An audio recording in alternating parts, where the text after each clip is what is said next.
রমজানের এই পবিত্র মাসে আপনারা শুধু মুনাফার কথা না ভেবে আল্লাহ তাআলার সন্তুষ্টি অর্জনের লক্ষ্যে কাজ করুন, তার আদেশ মেনে চলার চেষ্টা করুন।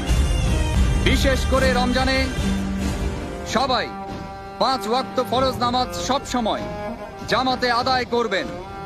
তারাবির সময় সাম্রাজ্যের নিরাপত্তা প্রহরী ছাড়া বাদ বাকি সবাই এশার নামাজ পড়ার পর দোকান খুলে না বসে রমজানের রহমত অর্জন করার জন্য তারাবির নামাজ পড়তে যাবেন।